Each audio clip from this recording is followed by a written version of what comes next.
Welcome to this review of the ZenoDEX formula stack and proof architecture. By the end of this video, you will be able to distinguish between the different evidence classes used in ZenoDEX and evaluate the quality of a formal proof using specific curation metrics. ZenoDEX is not just one single formula, it is an entire stack of formulas working together. A vital discipline in this project is keeping our evidence classes separate. Some formulas are lean-proved, others are tau-guard contracts, and some are TLA shadow invariants. We also have runtime arithmetic and discovery laws that still require stronger formal proofs. This is also a proof review. We must remember that not all proofs are created equal. Even a checked proof can be brittle, too narrow, too slow, or dependent on hidden assumptions. We will review the current formula surface one by one, while showing how to curate the proof quality behind them. To assess our work, we use the proof curation ladder. Our first objective is to understand how to move from basic admissibility to high-quality proof artifacts. We define the hard gate as the conjunction of 5 rejection gates. A proof must build, contain no placeholders, have no trust escapes, preserve the intended statement, and be rebuildable locally. Once a proof passes the hard gates, we look at the quality dimensions. In plain English, first ask if the proof is admissible at all, and only then ask if it is a good proof. The hard gates decide whether to reject or quarantine, while the quality dimensions decide if a proof is S-tier, A-tier, or in need of refactoring. Building on these metrics, we define our proof quality tiers. This allows us to categorize the reliability and clarity of every claim in the system. If the hard gate fails, the proof is rejected or quarantined. Conversely, an S-tier proof is one that not only passes the hard gate, but is also direct, reusable, robust, and auditable. Remember, passing a computerized checker is not the same thing as being an excellent proof. The best proofs make the underlying reason visible to the human reviewer. For every formula we cover today, we aren't just asking is there evidence, we are asking what kind of evidence it is and how good that artifact actually is. Next, we look at the high-level architecture of the system, which we call the stack formula. You will see that ZenoDEX is shaped by several independent kinds of evidence. Shape of ZenoDEX is defined as the conjunction of tau guards, TLA shadows, lean-proof objects, runtime integer arithmetic, routing objectives and certificates, and stablecoin solvency and Oracle safety. This formula defines the shape of ZenoDEX as the conjunction of multiple layers, from the tau guards and temporal shadows to lean-proof objects and runtime integer arithmetic. It also incorporates routing objectives and stablecoin safety layers. It is important to understand the boundary of this claim. This is a full stack shape summary, not a single universal theorem. It doesn't mean the whole repository is proved. Rather, it identifies which specific layers currently define the formal shape of the system. No single layer carries the whole safety claim. We must also define the conservative release boundary. This helps us understand exactly which claims are included in a public release and under what conditions. The release candidate 1 claim is defined as the conjunction of a clean tree, a frozen scope, green replay lanes, and honest exclusions. In plain English, the release claim is only honest when the source tree is clean, the supported surface is explicitly defined, replay tests pass, and excluded claims actually stay excluded. This is a release scope contract. It is a conservative boundary, meaning it is not a claim about every experimental file in the working tree. As a reviewer, this is a scope-proof problem. You must check that exclusions are explicit and that disputed claims are not being silently pulled into the release boundary. Now we turn to the core logic of the liquidity pools, starting with reserve monotonicity. Our goal here is to ensure that a pool never moves to a state that is objectively worse for the system's reserves. The constant product, which we call K, is the product of the input and output reserves. We calculate this both before and after an action occurs. K monotonic is the predicate, asserting that the post-state product must be greater than or equal to the pre-state product. Simply put, the pool should not move to a state with a smaller constant product reserve value. This claim is backed by the tau contract, the implementation, and lean proofs on specific constant product market maker surfaces. Note the boundary. This theorem depends on the arithmetic preconditions being met and the specific transition laws used by the market maker. To safeguard the system, we wrap these requirements in a reserve invariant guard. This acts as a protective layer for the core pool logic. The reserve invariant guard is defined as the conjunction of parameter validity, reserve validity, arithmetic safety validity, drift validity, and our previously discussed constant product monotonicity. Notice that the guard does not only ask whether the constant product k increased, it also checks that all input values are within a domain where the arithmetic interpretation is valid. This is an example of a tau guard contract over a bounded arithmetic surface. It is a necessary safety check, but it is not the complete CPMM proof by itself. Moving from guards to actual mechanics, let's examine the exacting constant product market maker, arithmetic. This is the logic used for integer-based swaps where the input amount is fixed. The total fee is the ceiling of the input amount times fee basis points divided by 1000. The net input is then the gross input minus that fee. The output amount is the floor of the output reserve times the net input divided by the sum of input reserve and net input. The new reserves are then updated by adding the gross input and subtracting the actual output. This is the exact integer swap rule for exact input trades.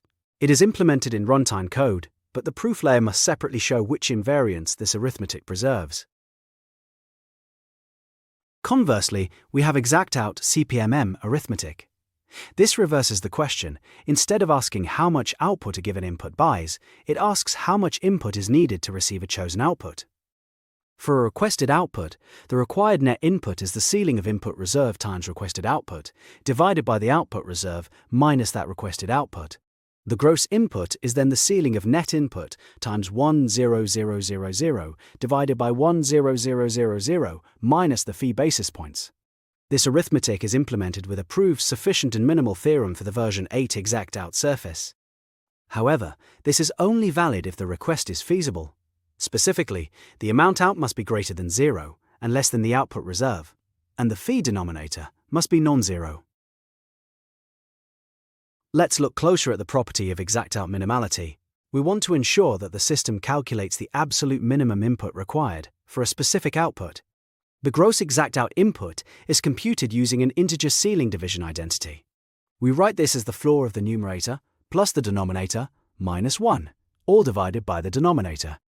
It is important to understand that this integer expression is not an approximation. It is the exact integer method to compute the ceiling. This identity is proved for the version 8 exact out surface. From a proof review perspective, this is a high-quality theorem shape because it establishes both sufficiency, that the input works, and minimality, that no smaller input would work. A weaker proof that only showed this input works would not be enough to define canonical behavior. Next, we consider fee ceiling decomposition. This concept allows us to simplify complex calculations by splitting them into smaller, more manageable parts. The fee on a gross amount G at a fee rate, F, is defined as the ceiling of G times F divided by 10,000. This calculation can be decomposed into the fee contribution from the quotient part of G, divided by 10,000, plus the fee on the remainder. In plain English, large fee calculations can be split to a safe large part and a small remainder without changing the result. This is a proved arithmetic theorem. It is a highly reusable arithmetic lemma. Reusable lemmas improve our overall proof quality because later swap proofs can simply call this lemma instead of repeating low-level ceiling arithmetic. Now, let's delve into the settlement algebra. This provides a formal framework for understanding how value movements are summarized and combined. We define a settlement as an integer pair, representing a signed two-token delta. Settlement composition simply adds the coordinates. The identity is the zero pair, and the inverse of a settlement negates both coordinates. In simpler terms, executed value movements are summarized as these deltas, and those summaries composed by simple addition. This is a proved algebraic model for settlement summaries. It does not represent the full runtime path that produced the settlement, but rather the resulting state change. Flowing from settlement algebra, we have the net flow homomorphism. This helps us ensure that our summary scores respect the way settlements are combined. We define delta as a mapping from a settlement to the sum of its two signed coordinates. The net flow score respects composition. If two settlement summaries are combined, their scores add together. We define balanced settlements as the kernel of delta. In plain English, this means our score for net flow is additive. This property is proved, though its ultimate usefulness depends on whether this specific abstraction correctly matches the economic questions we are trying to answer. To see this algebra in action, we look at how a CPMM swap is treated as a settlement. This allows us to bridge the gap between low-level arithmetic and high-level summaries. A constant product swap with input A and output B maps directly to the settlement pair A negative B. The net flow value is simply a minus B. Composing two such swap images equals the settlement image of the summed inputs and summed outputs. This bridge is proved. It means the CPMM swap can be embedded into our settlement algebra without losing its additive structure.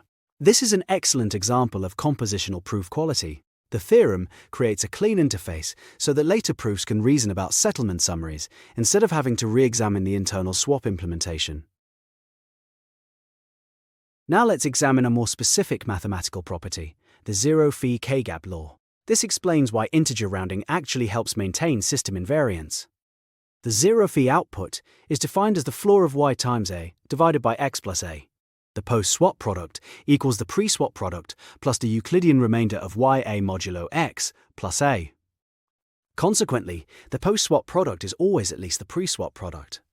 In plain English, the dust created by integer rounding is precisely why the zero-fee integer constant product market maker does not decrease the constant product k. This is a proved theorem for the zero-fee case.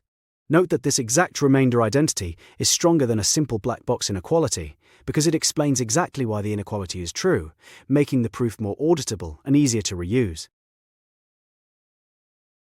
Beyond individual swaps, ZenoDEX handles groups of trades through batch outcome typing. This ensures that every trade within a batch meets its requirements. An intent is a pair containing an input amount and a minimum required output. A valid outcome is either unfilled or filled. If it is filled, it must come with proof that the output O is at least the minimum required by the intent. We define surplus as the difference, which must be non-negative. This means that the very type of a filled batch outcome carries the minimum output condition with it. This is a proved property that guarantees validity once an outcome is represented in this typed surface, although it doesn't describe how the best batch is chosen. To evaluate how good a batch is, we use the batch objective. This gives us a numerical way to compare different potential batch outcomes. The volume of an outcome is the input amount if filled, and 0 if it remains unfilled. Similarly, the surplus is the excess output beyond the minimum if filled, or 0 otherwise. We combine these into the AB objective pair. In plain English, the batch objective first records how much trade volume was actually filled, and then how much surplus that fill created. This is a proved objective function. However, the objective is only meaningful in the context of our specific ordering and tie-breaking policies. How do we move from batches back to our settlement algebra? We use batch to settlement mapping, which allows us to treat a collection of trades as a single combined settlement. Each fill pair maps to its corresponding CPMM settlement, while each unfilled pair maps to 0. A batch settlement is the left fold of settlement composition over those pair settlements. Splitting a batch list and folding each side gives the same settlement summary as folding the combined list. This compositional property is proved. It is a theorem about the fold and settlement abstraction. Note the boundary. This does not make every batch candidate feasible. It only describes how our formal model combines them. In any collection of candidates, we need a canonical batch winner. This ensures that the selection rule is deterministic and predictable. The canonical key orders volume and surplus in the opposite direction, then orders them in the usual lexicographic direction. For every finite non-empty key set, there exists a unique key that is less than or equal to every other key in the set. This selection rule turns our strategy, maximize volume, then maximize surplus, then use deterministic order, into a single unique minimum key theorem. This is a proved theorem. It ensures uniqueness over a fixed candidate set, although candidate generation itself remains a separate obligation. We apply a similar logic to routing with the exact out route key. This allows the system to determine which path across multiple pools is the most efficient. The exact out route key is a triple: the total input required, the number of legs or hops in the route, and a lexicographic list of those legs. For exact out routes, the canonical route minimizes the input first. If two routes have the same input, it chooses the one with fewer legs. If they also have the same leg count, it uses a deterministic leg ordering. This proves canonical minimization over any candidates that are omitted. However, it does not prove that the runtime emitter finds every possible route unless a specific coverage witness is provided. This brings us to the exact out runtime checker. The goal here is to separate the complex problem of solving from the simpler task of checking a solution. If the checker accepts a result, it implies that the quote is replayable and that we have found the unique canonical minimum. More explicitly, if the data packet is valid and the path witness stream covers the guarded input surface, then there exists a feasible allocation that matches our runtime choice, and that choice is less than or equal by key to every other feasible candidate. This is a strong proved theorem, but it is conditional. As a reviewer, you must never ignore the witness coverage condition. The generator itself may be complicated, but once it provides the witness stream, the checker proves the chosen route is canonical. Moving to system security, we examine the non-C-temporal model. This model prevents replay attacks by ensuring that transactions follow a strict sequence. The next state relation is defined as the disjunction of acceptance, stale rejection, or gap rejection. An accept transition occurs only for a nonce n that is exactly one greater than the last used nonce. It then updates the record accordingly. In plain English, this nonce shadow model only advances on the next sequential number. This is a TLA shadow model, which uses bounded model checking. It ensures that the system state only moves forward in a predictable way, which is a critical part of the no replay guarantee. The final part of this guarantee is the no replay in later valid sequence property. This ensures that once a sequence of nonces has been used, it can never be used again. The last nonce after a batch of length m is last plus m. Every nonce within that batch is strictly less than the first nonce expected after that batch. Therefore, a later valid sequential batch cannot replay any nonce from the first batch. Sequential nonce batches create a moving frontier. Once that frontier moves, all old nonces are firmly behind it. This is a proved theorem about our modeled sequential nonce batch surface. It is a high-quality small theorem, provided that the modeled surface exactly matches our intended implementation surface. Now we'll focus on transaction envelope validity. This is a critical security layer that ensures only properly formatted and bounded transaction requests are processed. A transaction request's required arguments must be correctly paired. Furthermore, the bounds for the sequence number, the expiration time, and the fee limit must all be valid according to our rules. Finally, the request must use the allowed stream surface. This means an intent stream must be present, but settlement and extra custom streams must not be. All these conditions are combined into the overall requested envelope valid predicate. In plain English, a transaction request is only valid when the required fields are correctly paired, their values are within bounds, and the request only uses the allowed stream surface. This is an envelope admission model, proved using TLA shadows. Next, we turn to the stablecoin logic, specifically the ZUSDA minimum collateral ratio. This formula ensures the system remains solvent by requiring vaults to hold sufficient collateral. The minimum collateral ratio predicate holds if the debt is zero, or if the value of the collateral cleared through the oracle price clears the required threshold. The MCR headroom measures the margin above or below that threshold. In plain English, the vault is safe when its collateral value is high enough. This logic is implemented in runtime code with lean arithmetic support for the headroom formulas. However, the strength of this safety check is always limited by the accuracy of the oracle price and the discipline of our units. To further protect the stability of the system, we implement the ZUSD risky operation gate. This gate prevents potentially destabilizing actions unless the system is in a verified healthy state. Oracle freshness requires that an oracle has been seen, the allowed staleness bound is non-negative, and the current epoch is within that bound. Risky operations are allowed exactly when the oracle is seen. Both current and pending prices are positive and synchronized, the oracle is fresh, and the system is not in recovery mode. In plain English, risky operations are blocked unless the oracle is present, fresh, positive, and synchronized, and the system is outside its recovery state. This is a runtime predicate. It is important to note its boundary. While it checks these conditions, it does not prove that the oracle itself is providing truthful data. Finally, let's look at the stablecoin runtime invariants. These are the constraints that keep the system's internal accounting in a consistent and predictable state. If an oracle has been seen, both current and pending prices must be positive. Furthermore, the pending price is constrained to be at most equal to the current price. If the oracle has not been seen, all price and update records are zeroed out. Finally, total debt is always strictly equal to the sum of free debt and stability pool debt.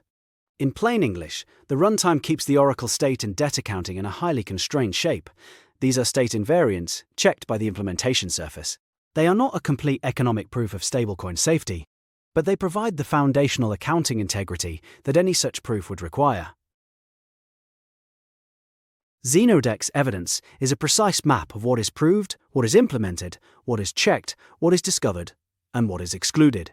The formulas are the real interface, showing where the system claims hold and where the frontier of proof still lies. Never ask only whether a proof exists. Ask what kind of evidence it provides and how it fits into the stack.